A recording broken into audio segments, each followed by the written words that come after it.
திருச்சி சிவா பொய்யாக ஏதும் பேசினாரா, ஏன் பேசினார் என்று பொதுவெளியில் எழுந்த கேள்வியை புதிய தலைமுறை ஆய்வு செய்தது. நமக்கு கிடைத்த விடை இதுதான். காமராஜர் ஏசியை பயன்படுத்தினார்.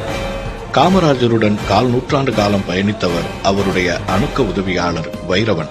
அவர் எழுதியுள்ள நூல் காமராஜருடன் 1/4 நூற்றாண்டு காலம். அந்த நூலில் காமராஜர் வீட்டில் குளிர்சாதன வசதி இருந்ததை அவர் எழுதியுள்ளார். தமிழ்நாட்டில் காமராஜர் வாழ்க்கை வரலாற்றை ஆய்வு செய்து ஒரு பெரும் நூலை எழுதியவர் கோபண்ணா.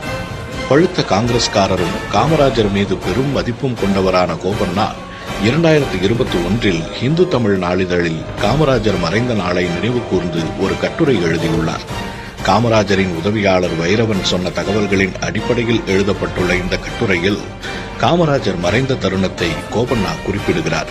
அக்டோபர் 2 காந்தி பிறந்த நாளன்று இயல்பாகவே இருந்தார். அன்று காலை தன்னை சந்திக்க வந்தவர்களிடம் பேசிக் கொண்டிருந்தார். பிற்பகல் 1:30 மணிக்கு அவர் வழக்கம் போல் சாப்பிட்டு விட்டு தூங்கப் போனார். மாலை சுமார் 3-5 மணியளவில் உடம்பு முழுவதும் வியர்த்துவிட்டது.